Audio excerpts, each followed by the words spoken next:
Maraming salamat. Mahinahong sabi ni Camila kay Miguel. Natapos na ang operasyon ni Marcos. Kasalukuyan na ito nagpapahinga sa private room na mismong si Miguel ang pumili. Kung si Camila lang ang masusunod, pipiliin niya ang pangkaraniwang private room. Pero ang dati niyang asawa, pinili pa talaga nito itong pinakamahal na kwarto. Wala namang problema dahil kayang-kaya naman iyong bayaran ni Miguel. Ang ayaw lang niya, iyong ipinangangalandakan nito ang sariling kayamanan. Pakiramdam niya tuloy, wala siyang magagawa para sa anak. Pero hindi na niya iniisip iyon. Mas importante sa kanya na gumaling si Marcos. Lulunukin niya ang kanyang pride para lang sa kapakanan ng anak. Kaya kahit galit siya kay Miguel, ito pa rin ang hinihinga niya ng tulong. Magkasama sila sa iisang kwarto. Nakaupo siya sa tabi ng higaan ni Marcos. Nakatayo naman si Miguel sa kabilang side. Walang problema. Anak ko naman si Marcos. Kaya dapat lang natulungan ko siya at huwag pabayaan. Saka ang laki ng pagkukulang ko sa inyo. Kaya dapat lang na bumawi ako. Wika naman sa kanya ni Miguel. Umangat ang isang kilay naman ni Camila. Ibig mong sabihin, kaya mo lang tinutulungan si Marcos dahil may utang ka sa kanya? Napakamot naman ang kanyang ulo si Miguel. Hindi sa ganun, Camila. Sa kami kasalanan ka rin sa akin, ha. Hindi mo ipinalam sa akin na buntis ka. Kung nalaman ko lang sana ito, hindi mo sana ako hihiwalayan? Ganoon ba? Putol naman na Camila sa sinasabi ni Miguel. Napabuga naman ang hangin si Miguel. Alam na ni Camila ang sagot sa tanong niya. Kahit nalaman pa noon nito ang kalagayan niya. Walang magbabago sa desisyon nito na hiwalayan siya. Kaya tama lang na inilihim niya ang tungkol kay Marcos. I'm sorry about that. Kaya nga gagawin ko ang lahat para makabawi sa inyo. Kahit tumanggi ka pa, tutulungan ko pa rin kayo. Napahilot naman ang kanyang ulo sa Camila. Tama na iyong ginagawa mo ngayon. Hindi na kami hihingi pa ng tulong kapag nakalabas si Marcos. Uuwi na kami kapag na-discharge na siya. Huwag mo na kaming isipin pa. Okay lang kami. Sumeryoso naman ang mukha ni Miguel. Mukhang hindi nito nagustuhan ang sinabi niya. Camila, huwag ka naman sanang ganyan. Anak ko si Marcos. Asawa pa rin kita. Kaya malaki ang obligasyon ko sa inyong dalawa. Hayaan mo naman na gawin ko iyong parte ko bilang ama at asawa. Napakunot noon naman si Camila. Anong asawang pinagsasabi mo dyan? Matagal na tayong hiwalay, Miguel. Wala ka ng asawa. Umiling-iling naman si Miguel. Nagkakamali ka, Camila. You are still my wife. And I'm still your husband.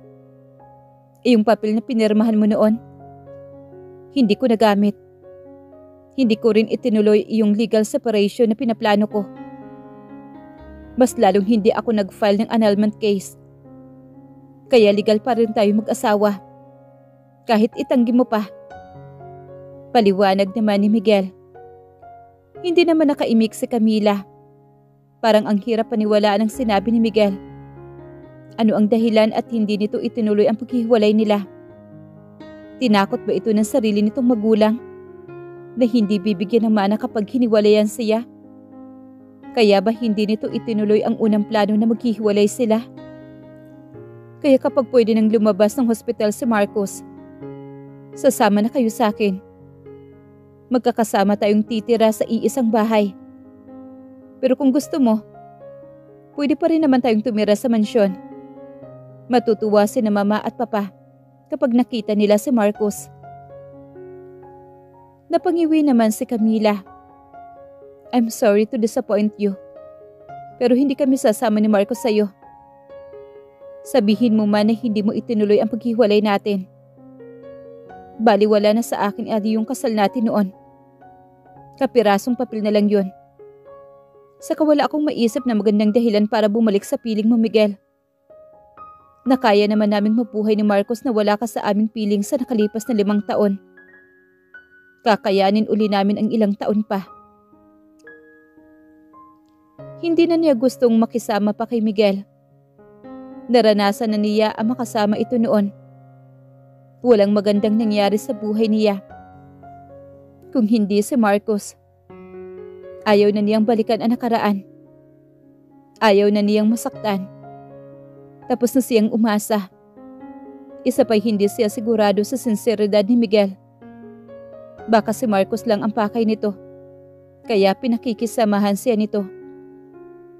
Baka kapag nakuha na nito ang simpatya ng anak, bigla lang na lang agawin sa kanya ang bata at basta na lang siyang iiwan sa isang tabi. Nadala na siya. Dalang-dala na, kung tutuusin. Kaya hindi na siya maniniwala sa lahat ng sinasabi ni Miguel. Mahirap pagkatiwalaan ang isang katulad nito. Hindi naman siya naghahangad ng kayamanan o magandang buhay. Naranasan na niya ang mga bagay na iyon sa piling ng mga taong nagpalaki sa kanya. Ang gusto lang naman niya ay gumaling si Marcos. Kaya siya nakipaglapit muli kay Miguel. Pero hindi na niya iniisip na makipagbalikan pa rito. Masyadong masakit ang karanasan niya sa piling nito. Ni hindi pa nga siya nakaka-recover. Kahit ilang taon na ang lumipas, masakit pa rin ang sugat sa kanyang dibdib. Kaya iyong sinasabi nito na magsasama na sila sa iisang bubong?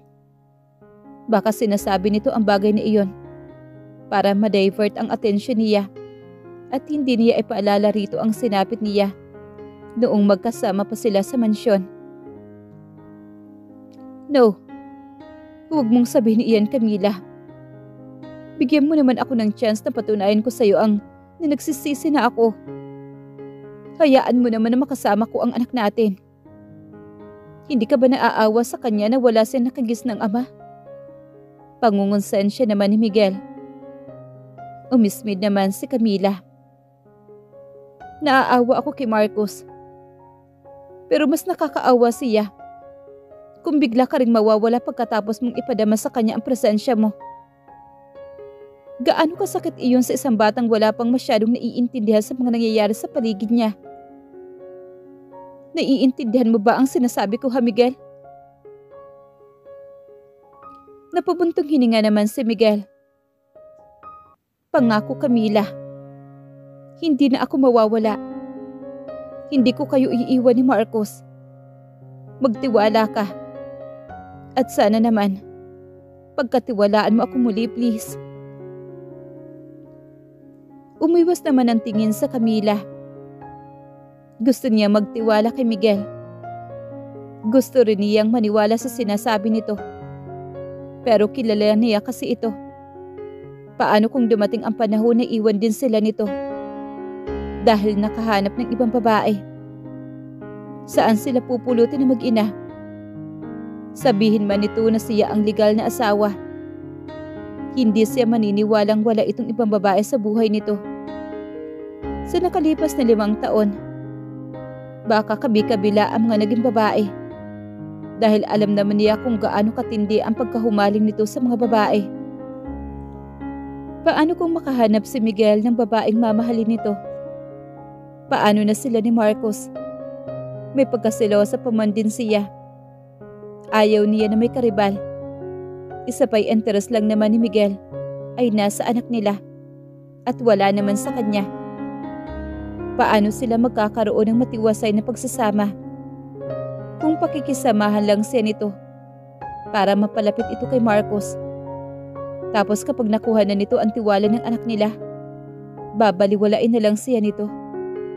Masasaktan na naman siya. Kaya ayaw na niya. Ayaw na niyang makasama pa ito kahit kailan.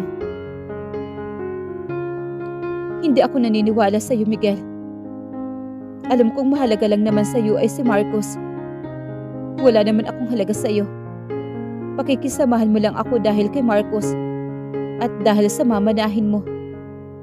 Hindi mo na kami kailangang makasama pa sa iisang bahay. Hayaan mo na lang kami ni Marcos. Bibigyan naman kita ng visiting rights. At alam ko, kayang-kaya mo naman pumunta sa probinsya dahil masasakyan ka at may panggasolina pa. Hindi problema ang gumastos na malaki sa'yo. Hindi ba? Mapera ka naman. Camila, hindi lang si Marcos ang mahalaga sa akin. Pati na rin ikaw. Kaya nga sinasabi ko sa'yo na dapat magkasama tayo at hindi dapat mamuhay na magkahiwalay. Tama na iyong 5 taong hindi tayo nagkasama. Huwag na nating dagdagan pa.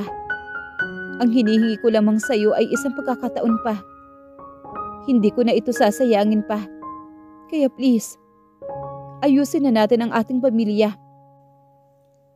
Ayaw mo bang maranasan ni Marcos na magkaroon ng isang buong pamilya?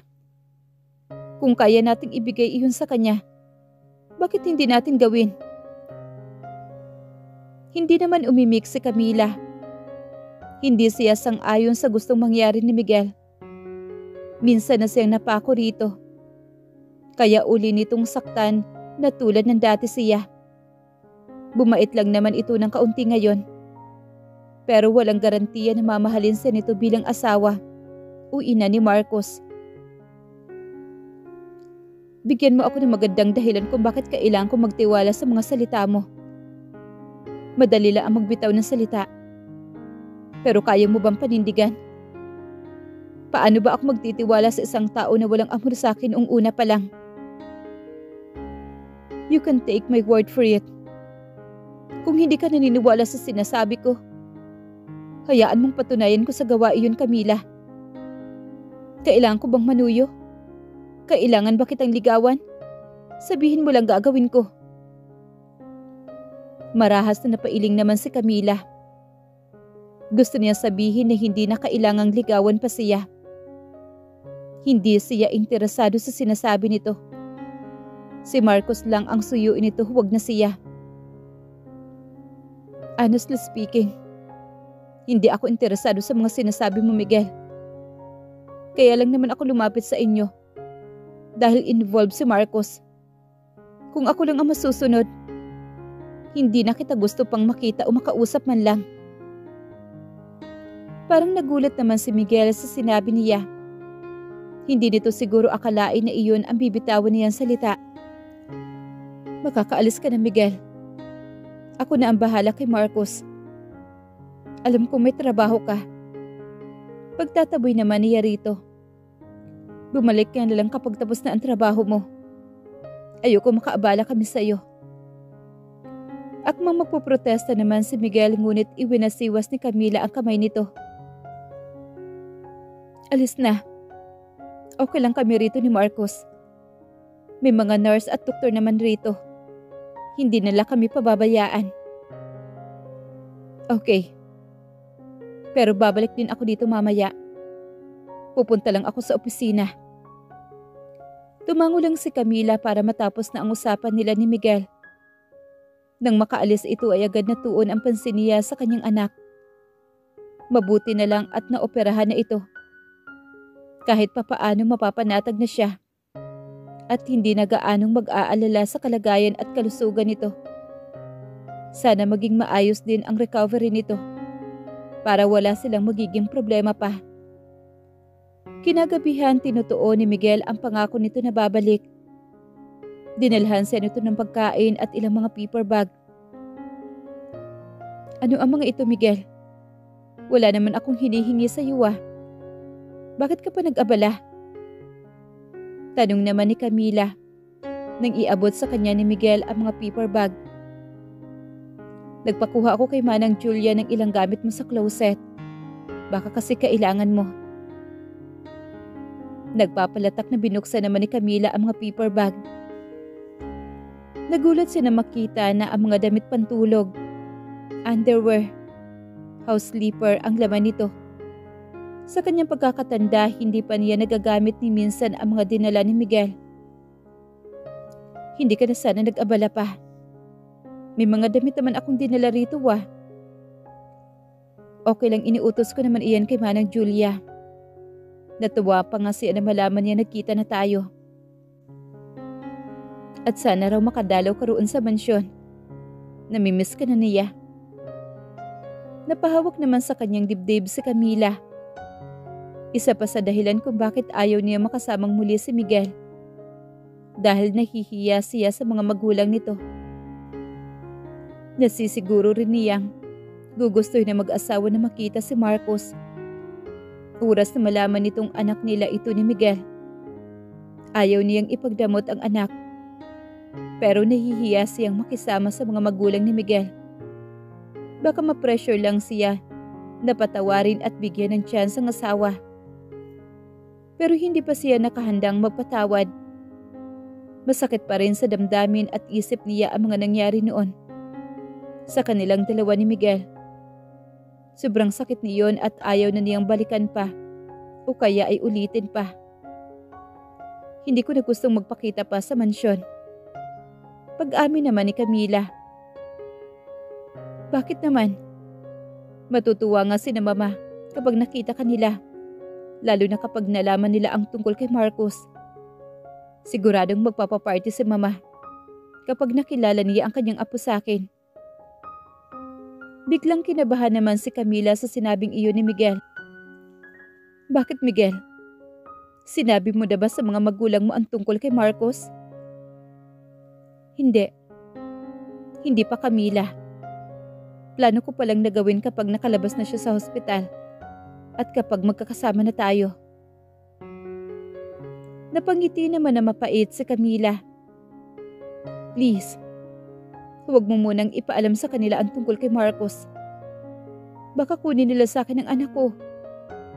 Nag-aalalang saad naman ni Camila. Nagsalubong naman ang mga kilay ni Miguel sa sinabi niya. Bakit naman nila kukunin si Marcos? Hindi naman nila kayang alagaan. Matatanda na sila, Camila. Ang gusto lang naman nila ay makita ang apo nila sa akin. Kaya nga nila ako pinilit na magpakasal sa iyo noon para daw mabigyan ko sila ng apo. Napakagatlabi naman si Camila. Pabalik-balik na lang ang usapan nila sa nakaraan. Sinabi ko na ito pero uulitin ko na naman. Ayoko nang magkasama pa tayong muli. Nung una pa lang, wala namang tayo. Ikaw at ako lang ang mayroon. Kaya walang tayong aayusin. Nagkataon lang na may anak tayong nabuo.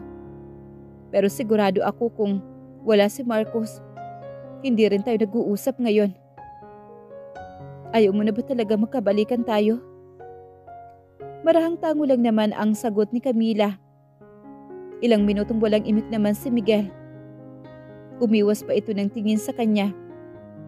Ngunit nang muling humarap at magsalita ito, ang lungkot na nasa ekspresyon ng mukha nito. Kung ayaw mo nang maging mag-asawa tayo, nakikiusap ako na huwag ka makikipaghiwalay sa akin. Kahit hindi na tayo magkasama sa iisang bubong. Huwag mo namang sirain ang kasal natin tulad ng plano kong gawin noon. Hindi ko kasi kayang makita ka na pagmamay-ari ka na ng iba. Ayoko ring makisama sa ibang babae. Wala na akong gustong pag-alayan pa ng pangalan at apelyido ko kundi ikaw lang. Hindi ka man maniwala sa sinasabi ko. Pero iyon ang totoo. Sige na. Payag na akong hindi ko kayo makakasama ni Marco sa isang bahay. Pero gusto ko kayong makita araw-araw. Pwede bang pagbigyan mo ako, Camila? Gusto mo kaming makita araw-araw? Oo. At para magawa ko iyon, araw-araw ko kayong dadalawin ng anak natin kung saan man ninyo gustong tumira. Ilang segundo na walang masabi sa Camila. Pero na makapag-isip-isip siya, inusisa niya si Miguel. Paano kung piliin kung bumalik kami sa Baler? Paano mo kami makikita?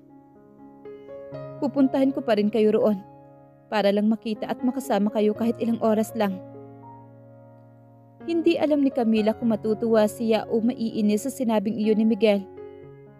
Ayaw talaga silang pakawala ng pesteng lalaking ito.